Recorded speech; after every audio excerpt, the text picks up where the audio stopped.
अब इजरायली नागरिकों को निशाना बना रहा है हिजबुल्लाह। उत्तरी इजराइल में नागरिक इलाकों पर हमले हुए हैं, सिविलियन इलाकों को टारगेट किया जा रहा है। हिजबुल्लाह के इजराइल पर विध्वंसक हमले सामने आए हैं। ये देखिए हिजबुल्लाह अब किस तरह से नॉर्थ इजराइल के सिविलियन इलाकों को बड़े पैमाने पर निशाना बना रहा है। इजराइल के लिए यह बहुत बड़ी मुश्किल का सबब है।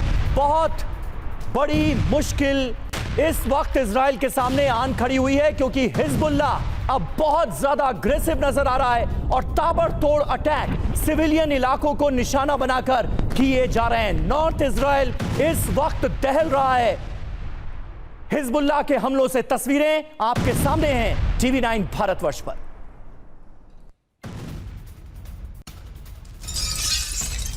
और एक और बड़ी खबर का रुख कर लेते हैं। इजराइल पर किसी भी वक्त बड़ा हमला होने की आशंका जताई गई है। रामोत नफ्ताली में हमले का सायरन बजाया गया है। लेबनान बॉर्डर के पास हालात बहुत ज्यादा तनावपूर्ण है। तो कई मोर्चे ऐसे हैं जिस पर इजराइल को जूझना पड़ रहा है। पहले से ही गाजा से उसका युद्ध चल रहा है और इस युद्ध में अब हिजबुल्लाह उसका साथ दे रहा है और दूसरे मोर्चे पे भी अब चैलेंजेस बढ़ते हुए नजर आ रहे हैं। रामोत नफ्ताली इजराइल का वो इलाका जहां पर एयर अलर्ट सायरन बज रहे हैं। किसी भी वक्त रॉकेट और मिसाइल से हमले की आशंका। आयरन डोम को एक्टिव रखा गया है और यह सायरन बता रहा है कि इस इलाके में किसी भी वक्त लेबनान की तरफ से बड़ा हमला किया जा सकता है। जी हां, तो लेबनान की सरजमीन का इस्तेमाल लगातार हिजबुल्लाह कर रहा है इजराइल पर हमले के खिलाफ। इजराइल पर हिजबुल्लाह के ये बढ़ते हमले और बढ़ती टेंशन की जड़ दरअसल कुछ और ही है। हिजबुल्लाह अब तक दावे कर रहा था कि इजराइल को बंजर बना दिया जाएगा, मिट्टी में मिला दिया जाएगा। इतनी बड़ी धमकी देने वाला हिजबुल्लाह इजराइल की ताकत से वाकिफ है। वो जानता है कि 2006 में भी इजराइल उसे धूल चटा चुका है, लेकिन फिर भी हिजबुल्लाह का कॉन्फिडेंस इतना ज्यादा कैसे बढ़ गया? इसकी वजह है वो समीकरण जो मिडिल ईस्ट में जन्म ले रहा है। समीकरण 85% शिया और 15% सुन्नी मुस्लिमों के साथ आने का। और यह समीकरण सच हो जाता है तो मिडिल ईस्ट में महाविध्वंस 100% तय है।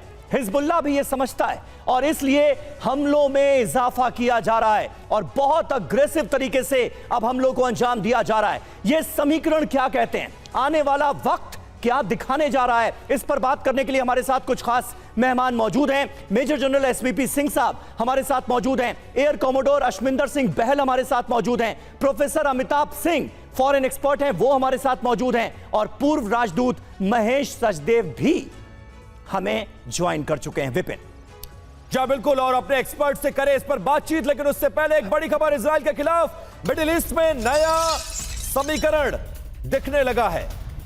और आप समझिए शिया सुन्नी गठजोड़ से हराने का इजराइल को एक बड़ा प्लान तैयार कर लिया गया है।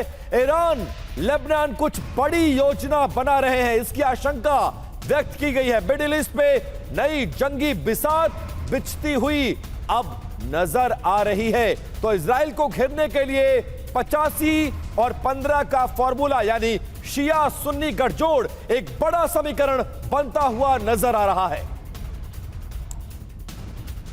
बिल्कुल विपिन, और इसे महाविध्वंस का समीकरण कहा जाए तो बिल्कुल गलत नहीं होगा। इजराइल के लिए तो आसार और आने वाला वक्त मुश्किल ही नजर आता है। इजराइल के खिलाफ मिडिल ईस्ट में जन्म ले रहे शिया सुन्नी गठजोड़ का गणित और इससे होने वाले महाविनाश के संकेत जरा आपको बताते हैं।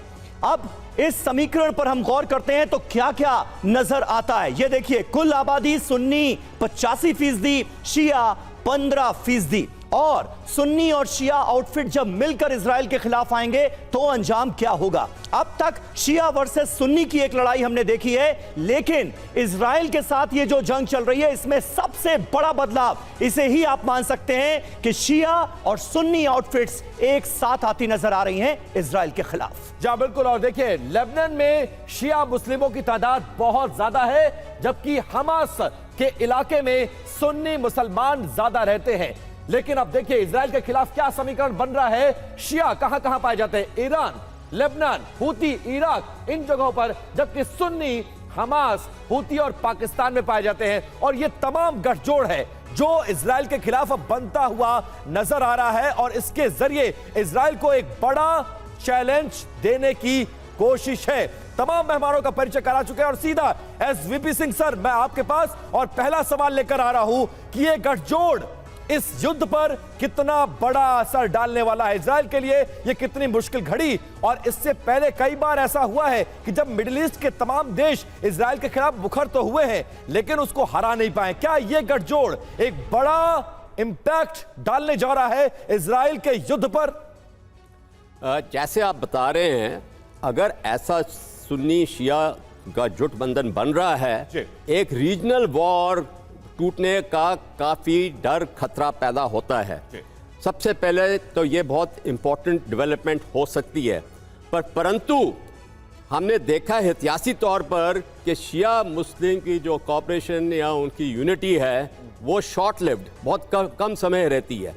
और अगर बेशक इजराइल को उन्होंने एक कॉमन दुश्मन बनाया है, मैं फिर भी समझता हूं कि यार आप देखें कि जितने भी शेख इनके प्रिंसली किंगडम्स हैं अरब देश में, यूएई भी, और ये सारे कितनी देर तक इनके अपना हाथ मिलाएंगे, क्योंकि यूनाइटेड स्टेट्स का इसमें बहुत ज़्यादा रोल है, यूएस के वहाँ पे ट्रुप स्टेशन हैं। तो मैं ये समझता हूँ कि खास करके देखें यूएई में अभी काफ़ी, वहाँ पे कतर में भी काफ़ी अरेंजमेंट्स चल रही हैं, यूएस ट्रुप्स वहाँ पे स्टेशन हैं, और I2U2 नहीं भूलें आप, जो कि अरेंजमेंट हुई है। तो इसमें मैं समझता हूं कि इजराइल को इतना टू फ्रंट वॉर का खतरा पैदा हुआ है, उसकी रिसोर्सेज काफ़ी स्ट्रेच हो जाएंगी और ये लड़ाई की हालात जो है, जैसे आपने बताया भी है कि नॉर्दर्न बॉर्डर पे इजराइल की उन्होंने अपने इवैक्यूएशन किए हैं, काफ़ी, आई थिंक 1 लाख के करीब इवैक्यूएशन की गई है। ये एक बहुत इजराइल को मुसीबत पैदा हुई है इस समय कि कैसे वो कंट्रोल करेंगे, क्योंकि बिल्कुल सही बात है। और ये मुसीबत बढ़ती ही जा रही है और हिजबुल्लाह इसकी एक बड़ी वजह बनता नजर आ रहा है।